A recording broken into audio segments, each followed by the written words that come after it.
When we arrive at the dining hall, we settle down at our table.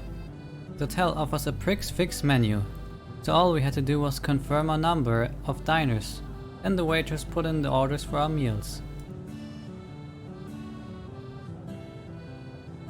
Whatever happened to May? She didn't want to stay after the incident, so she went to find her teammates.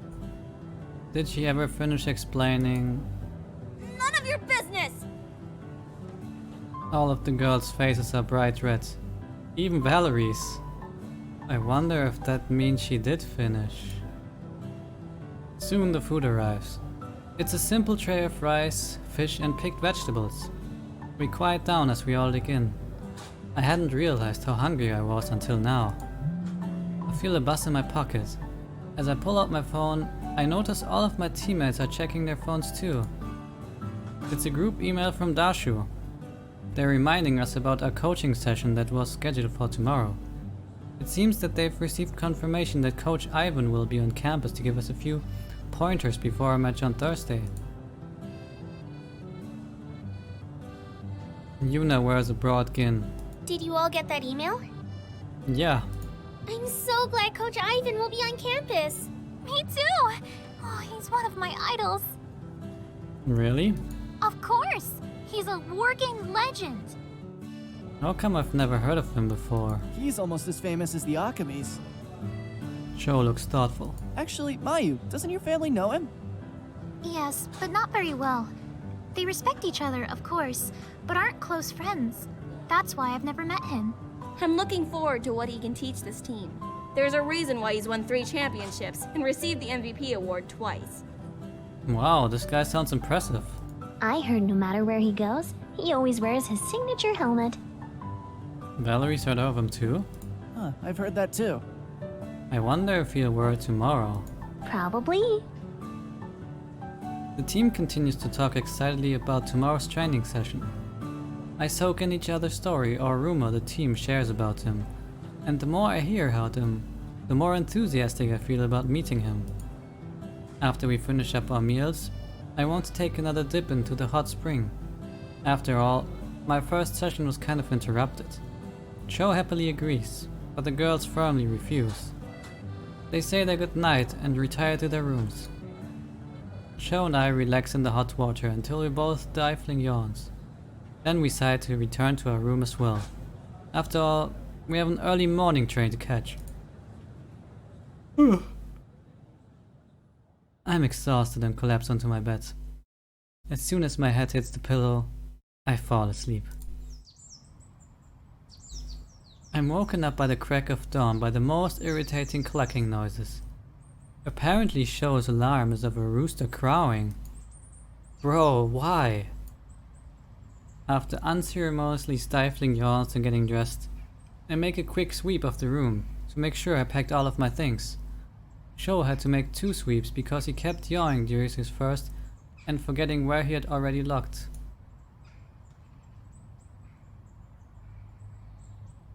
We are all silent as we meet in the lobby. Mayu and Kaori are both wide awake and as perky as either of them could be. Yuna and Valerie seem even more exhausted than Sho and I. I wonder what was going on in their room. Before my mind can wander too far, I snap back to reality and glance guilty at Kaori, who has her eyes narrowed. Can't she read my thoughts now too? Good thing I wasn't thinking anything perverted. Still in silence, we make our way to the train station. The train ride home feels even longer than the ride to the hot springs. I resist the urge to ask, are we there yet? After what feels like an eternity, we arrive at Izukaze. Finally! Napping on the uncomfortable train was nearly impossible, and my thoughts keep drifting to my warm bed. I say a quick goodbye to everyone and practically speed home. As soon as I arrive, I make a beeline for my room and collapse onto my bed. Bright sunlight shines on my face, and I slowly blink my eyes open. Then I jolt upright in bed. What time is it? Did I miss the coaching session? I fumble around looking for my clock, but it's only 11 AM. Coach Ivan won't arrive until mid-afternoon. I have plenty of time. In that case, I wonder if anyone is free.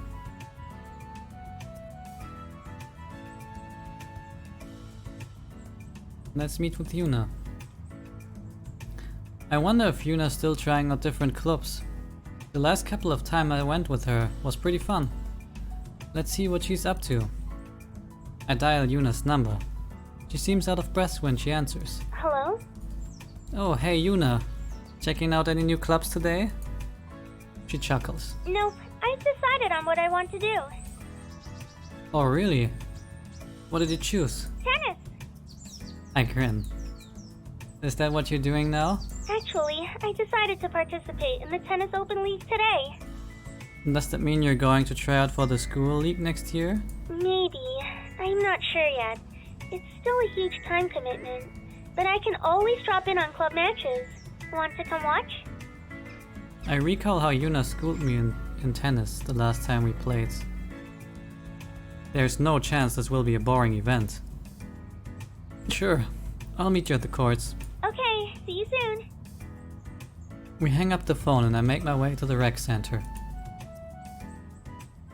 The event has a strong turnout, and while the spectator space is not as large as our other venues, more than half of the seats are filled.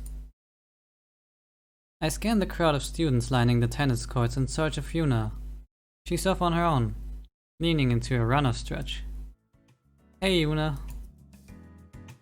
Her face lights up when she sees me. You're here! Thanks for coming. I wasn't going to miss out another chance to watch you wipe the floor with your opponents.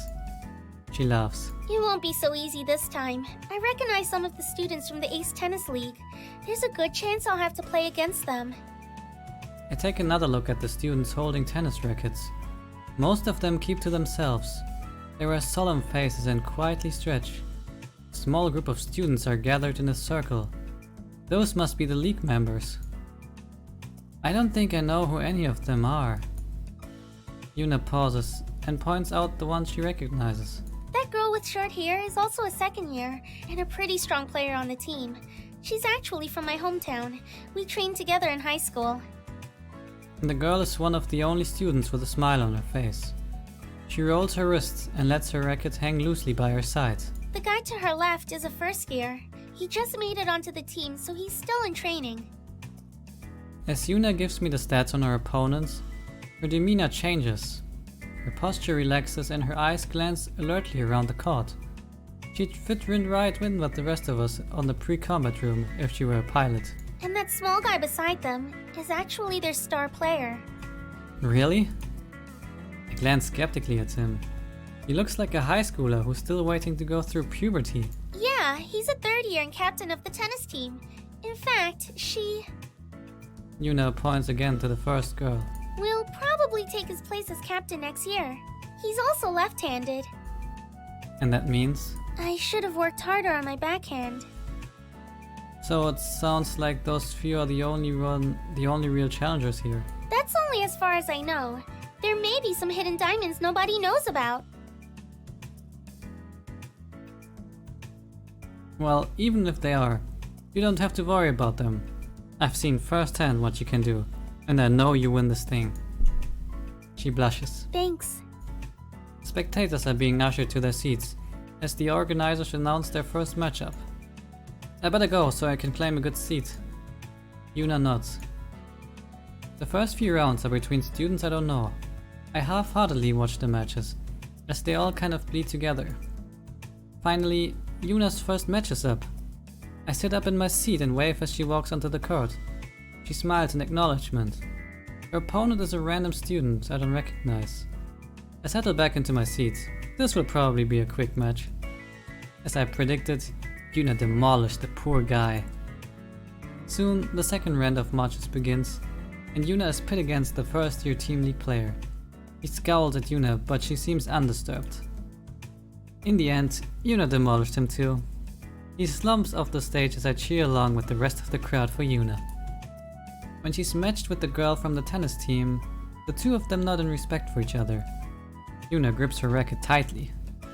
A look of concentration replaces the smile on her opponent's face. They are more evenly matched. I assume because they're used to each other's style and know each other's strengths and weaknesses. Although Yuna claims to be out of practice, she still comes out victorious with a 2-point lead. Finally, the two remaining contenders are Yuna and the third-year captain of the Ace Tennis League. Even from my seat, Yuna seems to tower over him, but he's unfazed. They ready their rackets as Yuna gives their first serve. Just like when I played against her, the racket connects with the ball in a resounding crack. It speeds across the net in a blur, but her opponent seems to be waiting for the ball and easily returns her serve. They continue to volley the ball back and forth.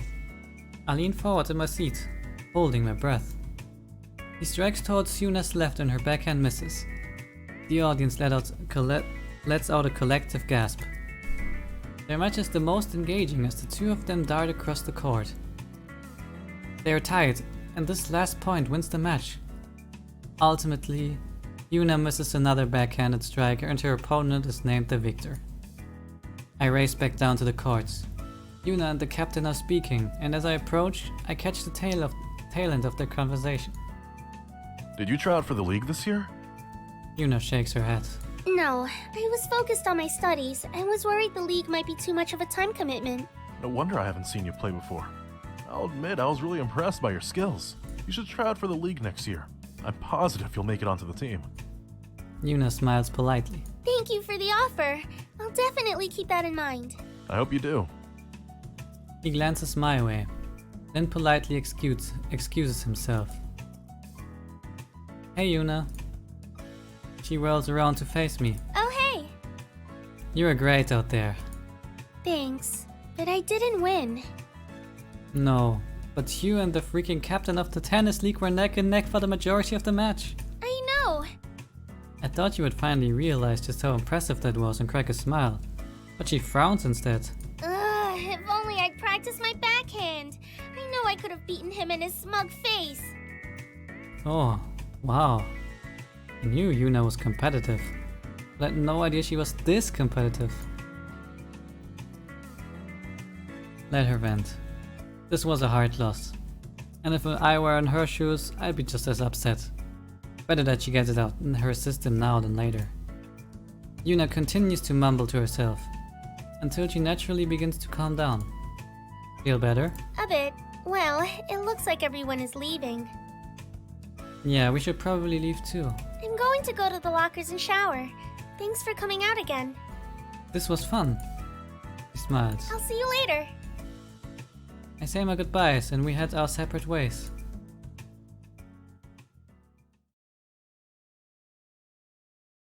It's about time for a session with Coach Ivan. I double check my email, then make my way to the pre-combat room. That's where we're supposed to meet him.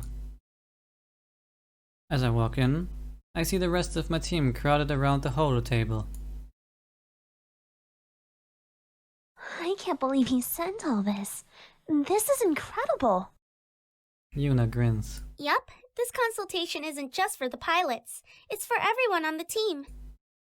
Valerie scrolls to the projected hologram, pausing at an image of a gear loaded with statistics. As I approach, I can make out what looks like a game plans of previous professional matches, complete with sketches, tactics, movements and calls. This sort of edited information is incredibly valuable for all parties on the team. Joe is the first to notice me. Brosif! Once he sounds my arrival, the rest of my team grin or wave at me. Hey guys. Joe puts an arm around my shoulder. Are you ready to meet Ivan? You know it. There's nothing left to do but wait for Ivan to arrive. Valerie and Mayu continue to scroll through the holo table while the rest of us take seat on the couches lining the walls. What do you guys think Coach Ivan is like? Kaori nervous. She keeps a cool facade, but her gaze constantly darts towards the door. I heard he's the shot caller on his team. He's the one leading the tactics and pulling in the high numbers. He's even received the MVP award twice already. I remember they'd mentioned this yesterday as well. I racked my brain trying to understand why I hadn't heard of him before. The only player I remember who won 2 MVP awards on the national stage is Strong Arm Gear. Right. That's his alias for the global stage. I always thought it was a little strange that he never even took off his helmet for interviews. He doesn't need to. He doesn't even speak in interviews. Kaori nods. What? That's his persona, and it's worked really well for him. Hearing all of this just makes me even more curious about what kind of person Coach Ivan is. Wait, how is he going to coach us? Does he even know how to talk? Don't be stupid, Sho. Of course he can talk. Kaori blinks. I think. Actually, I've heard rumors that his face was half burnt during a racing motorcycle accident. That's why he always wears a helmet. I think I remember reading that too. Ouch. I cringe just remembering the rare couple of times I fell off my bike. I don't even want to imagine how painful it would be to fall off my bike while racing. What if he's scary? I've heard he yells at first-year pilots. Or worse. Mayu's eyes widen. What? Valerie pats Mayu sympathetically on the back. It was nice knowing you. No, but why? Her eyes well up with tears. Stop being mean, Valerie. I place an arm around Mayu. I won't let anything happen to you. She looks up at me and blushes. Okay. Valerie's just teasing anyway. Valerie smirks. Or am I?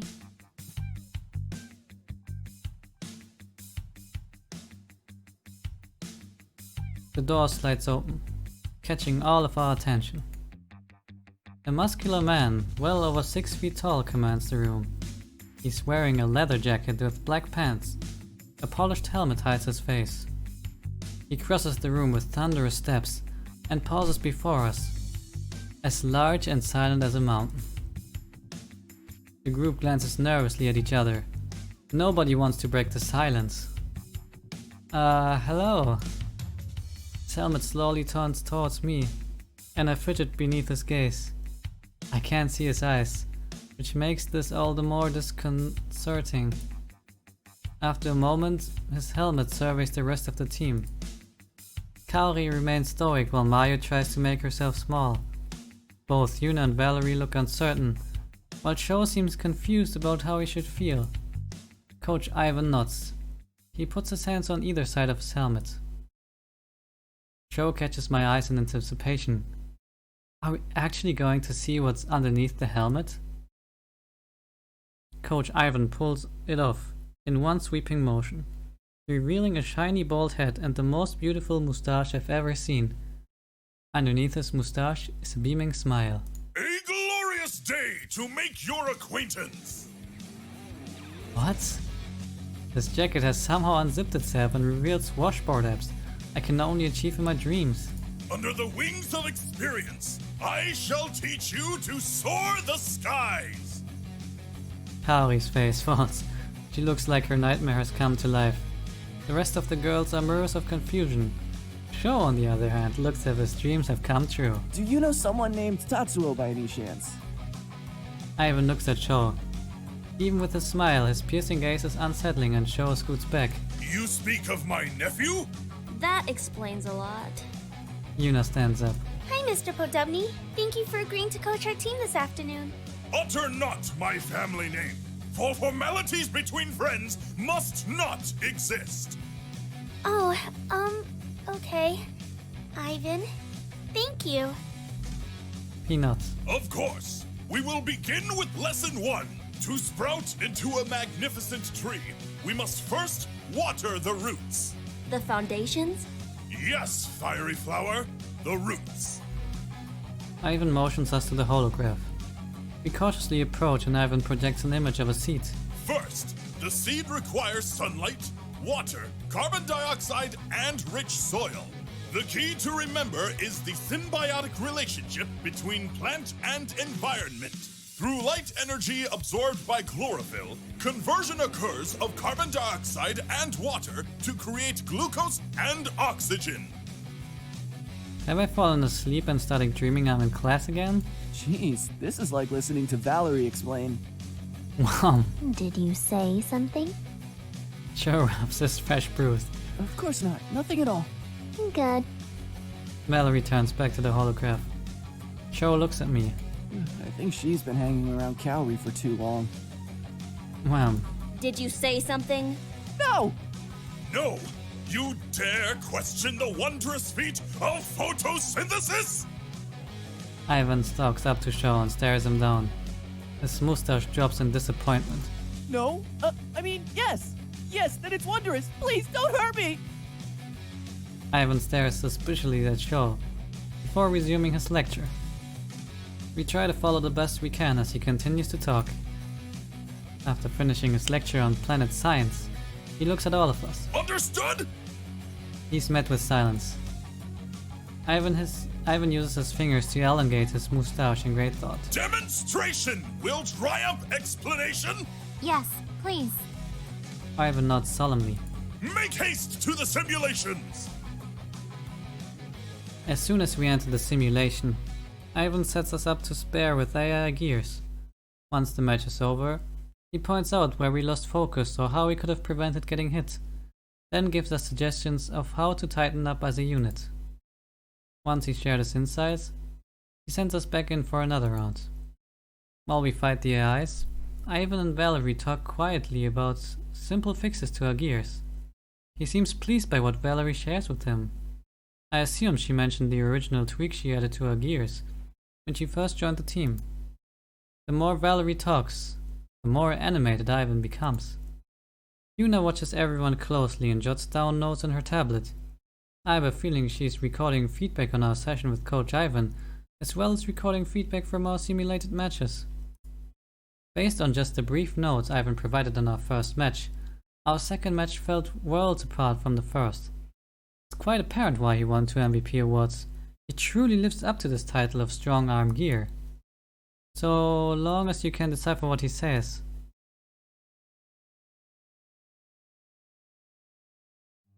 We exit the simulator feeling satisfied and more confident than before.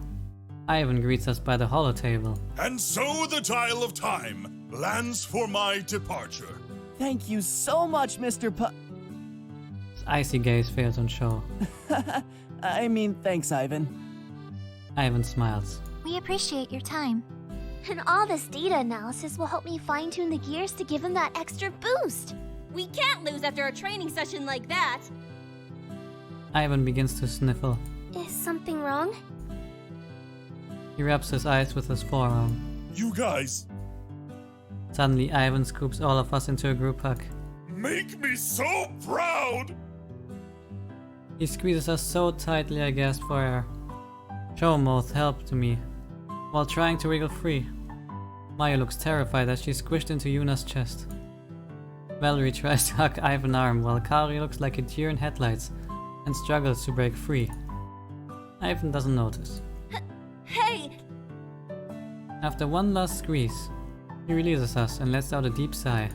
And so the nest perch on the branch finds its awakening. Go forth, hatchlings! His helmet magically materializes in his hands. He puts it on and zips up his jacket, then offers us a final thumbs up.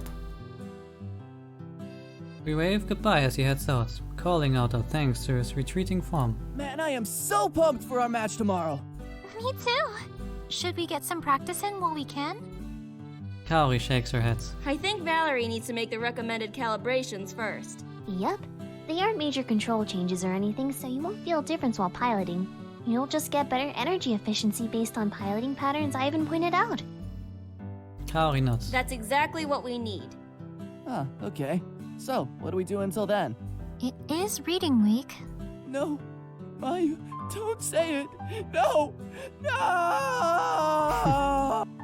Kaori covers her ears. Idiot! What's wrong with you? Anything but that. So, Mayu sighs, then glances my way as if seeking approval. he won't focus if someone doesn't keep him on track. You won't take care of me? What about me? Don't worry, we can do it later tonight. A dusting of pink stains my cheeks. Judging by Kaori's blush and Yuna and Valerie's impish smile, I'm not the only one who heard it like that. Mayu blinks at us, then her cheeks flush when she realized what it sounded like. Study session! That's all I meant. Right, that's fine. I can't help but feel a little disappointed, even though I know that's what she meant. Cho sighs. Guess I don't have a choice in the matter. Mayu smiles, and the two of them are off. You're all good then, Valerie? Yep, I'll send a text when I'm done. Okay, thank you. I'd better get to studying too. I nod and watch her head off. Well, since I'm already on campus, I'll go submit my report on the coaching session. I wave goodbye. Do you want some company? No, it's okay. I'll be doing some boring stuff anyway, and I'm not a fan of over-the-shoulder spectators. I nod. Alright. Let me know if you need anything. Sure.